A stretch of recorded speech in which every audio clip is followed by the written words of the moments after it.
Bonjour et bienvenue, je m'appelle Faisal Afidi, formateur et coach en développement personnel. Dans cette vidéo, nous allons parler en tant que coach comment nous travaillons sur la confiance en soi et l'estime de soi et d'où viennent ces problèmes lorsque nous travaillons sur une problématique ou un objectif en tant que coach avec un coaché et pourquoi ce sont toujours deux problématiques qu'il va falloir dresser lors d'un accompagnement. On répondra à toutes ces questions tout de suite.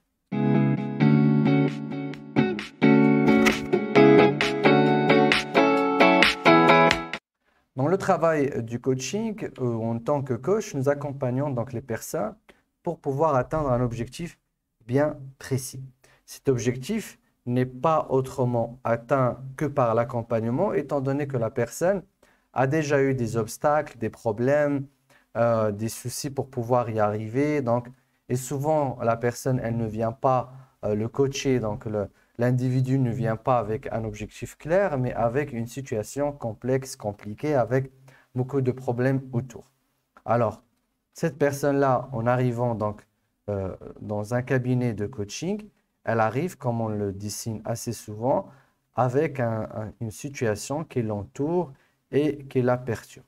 Bien évidemment, dans notre coaching, on va essayer, on va pas essayer, mais on va la sortir de cette situation-là pour dresser un objectif à atteindre en générant donc des alternatives qui vont lui permettre de circuler tout autour de ces obstacles qui l'empêchent d'atteindre son objectif. Alors en fait, en entamant ce processus, il faut savoir que quoi qu'il arrive, cette personne, étant donné qu'elle a vécu cette situation pendant un temps assez long, eh bien, elle a été certainement affectée ou impactée par cette situation. Comment? En fait, il y a deux aspects qui prennent un coup quand on vit avec une problématique assez souvent et que nous avons essayé beaucoup de choses et que nous n'arrivons pas à s'en sortir. C'est que soit on perd en confiance en soi, donc on a moins confiance en nous, en confiance en soi, soit on perd en termes donc d'estime de soi. Et ce sont deux choses différentes. On va voir quelle est la différence et quels sont les points communs entre ces deux notions. Alors, la confiance en soi, quand il s'agit d'une perte de confiance en soi, c'est qu'en fait, nous avons une perception ou une réduction, on va dire une faiblesse en termes de nos capacités. Donc, nous voyons que en fait, nos capacités sont au-dessous de ce que nous devrions être capables de gérer et d'affronter. Et donc, cette diminution de capacité ou cette incapacité, elle peut être effectivement, donc on peut dire ici qu'en fait, il s'agit d'une incapacité. Donc, on se voit incapable.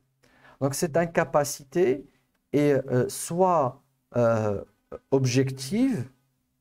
Donc oui, bah, en fait, effectivement, vu que j'ai mis beaucoup de temps et que je n'arrive toujours pas à m'en sortir de mon problème, c'est que je souffre d'un manque de compétences quelque part. C'est que je suis incapable à faire certaines choses, à travailler sur certains volets, à assumer certaines responsabilités, à réussir certaines tâches. Donc, il s'agit effectivement d'une incapacité réelle et objective. Et puis, nous pouvons aussi avoir une sorte d'incapacité subjective, c'est-à-dire qu'en fait, elle n'est pas réelle, mais subjective. Donc, une incapacité subjective. Et dans ce cas-là, on ne parle plus vraiment de manque de confiance en soi, mais c'est un problème d'estime de soi. On va le voir tout de suite. Donc, quand il s'agit d'un problème d'estime de soi, nous ne sommes plus dans un cadre donc d'évaluation. Alors ici, qu'est-ce qui vous fait aboutir à cette perception d'incapacité? C'est que vous avez procédé à une sorte d'évaluation, soit vous-même, soit c'est le monde qui vous a évalué et qui vous a attribué cette note d'incapable et qui finalement objective et vous pensez et vous trouvez réellement. Et dans le coaching, on trouve que réellement, le problème d'incapacité est là, il est réel. Donc, on va voir comment le coach gère tout cela ou travaille avec son coaché dans ce sens. Alors, quand il s'agit d'estime de soi, il ne s'agit pas d'une évaluation. Alors ici, on peut dire que suite à une évaluation, vous trouvez que vous êtes incapable. Donc, vous avez une mauvaise note. Ici, c'est une question de jugement. Donc, il ne s'agit pas de capacité, mais de jugement de soi. Ce qui voudrait dire qu'en fait, vous commencez à développer une image de vous-même. Alors, soit une image de votre personne dans sa globalité, soit une image de vos capacités. Et donc là, vous avez une évaluation subjective qui n'est pas réelle de vos capacités. C'est là où la confiance en soi et l'estime de soi se retrouvent mêlées. Donc c'est à ce point-là. Mais sinon, vous pouvez avoir carrément un jugement fatal sur ce qui vous êtes, sur votre identité, que vous ne méritez pas avoir tel poste, que vous ne méritez pas avoir telle relation, que vous ne méritez pas avoir tel succès, que vous ne méritez pas avoir telle et telle chose. Et donc, ce sont, en fin de compte, donc, deux choses séparées. Donc, ici, il s'agit d'une évaluation de nos capacités. Et ici, il s'agit d'un jugement de notre personne. Quand il s'agit d'un jugement de nos capacités, donc, nous sommes toujours dans un amalgame entre la confiance en soi et l'estime de soi. Alors, dans le coaching, comment on travaille les deux? Premièrement, quand il s'agit donc d'un manque de confiance en soi dû à une incapacité réelle et objective, donc tout d'abord, nous accueillons donc cette évaluation, donc nous la validons, et puis nous mettons en place un plan d'action pour pouvoir donc sortir de ce manque d'incapacité, de ce manque de capacité, donc de cette incapacité, tout naturellement par le fait de se former, donc il va falloir aller apprendre ce qu'il faut apprendre, le fait d'essayer ou de réessayer quand il s'agit d'un échec, il va falloir donc peut-être retenter, ou si par exemple la capacité va venir, mais avec le temps, donc laisser au temps de faire son travail. Donc pareil, ici aussi, des fois c'est juste une question de temps, le temps que la personne développe ses compétences. C'est cette façon-là qui nous permettra donc de dresser cette partie qui est celle du manque de confiance en soi. Et naturellement, une fois la personne apprend, se forme, essaye, réessaye, prend le temps d'expérimenter assez, la capacité va revenir et puis la confiance en soi va se rétablir. Quand il s'agit donc d'un jugement de soi, alors quand il s'agit d'un jugement subjectif de nos capacités, en fait, nous faisons référer le coaché à une évaluation plus objective. Donc, nous cherchons des personnes qui peuvent l'évaluer. On va aller chercher dans les expériences passées donc, du coaché comment il avait fait pour pouvoir résoudre certaines problématiques et avoir certains arguments objectifs pour vraiment évaluer. Si c'est encore une fois un manque d'incapacité objective, eh bien on le dresse. Si il n'y a pas vraiment d'incapacité, eh bien on peut rétablir cette confiance en soi grâce à cette évaluation qui va être, dans ce cas-là, réelle et objective, qui va nous donner une vraie image des capacités de la personne. Et quand il s'agit d'un jugement de soi, eh bien là, on va utiliser les outils qui sont à la disposition du coach, surtout le coach de vie.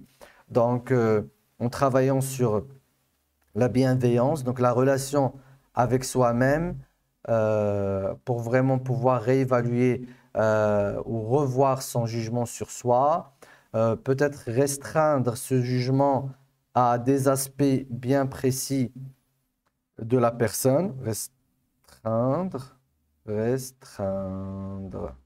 Voilà, donc restreindre ce jugement à des volets bien précis de la personnalité.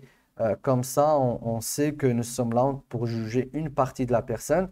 Et ce jugement-là, pareil, on va finir par mettre en place des critères plus objectifs pour faire une évaluation c'est juste un processus qu'on va suivre avec le coaché en commençant par cette première étape.